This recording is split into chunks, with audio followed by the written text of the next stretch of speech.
1971 தேர்தல் அண்ணாதுரை இல்லாத அந்த காலத்துல எம்ஜிஆர் கலைஞர் இந்த இருவர் கூட்டணி தான் ஒரு மிகப்பெரிய ஒரு வெற்றிக்கு வழிவகுத்தது.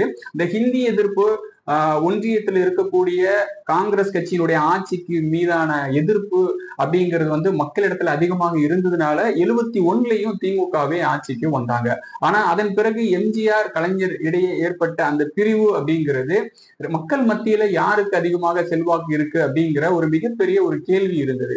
ஆனா அதன் பிறகு நடந்த தேர்தல்ல எம்ஜிஆர் அவர்கள் வெற்றி பெற்று 3 முறை முதலமைச்சராக இருந்ததுனால அவருக்கே அதிகமான மக்கள் செல்வாக்கு இருந்தது அப்படிங்கிறது நிரூபணம் ஆனது.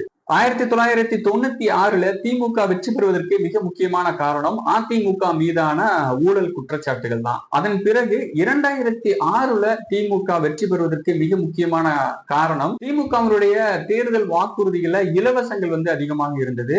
அது மட்டும் இல்லாம 2001ல இருந்து 2006க்கு இடைப்பட்ட அந்த காலகட்டத்துல மக்கள் அதிமுக ஆட்சியில நிறைய அதிருப்தி இருந்தது அப்படின்னு சொல்லலாம். அந்த காலகட்டத்துலதான் ஜெயலலிதா அவர்கள் ஊழல் வழக்குல சிறைக்கு போனாங்க.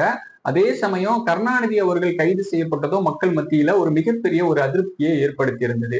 அதனாலேயே அதிமுக அந்த தேர்தல்ல தோல்வியை தழுவுனாங்க.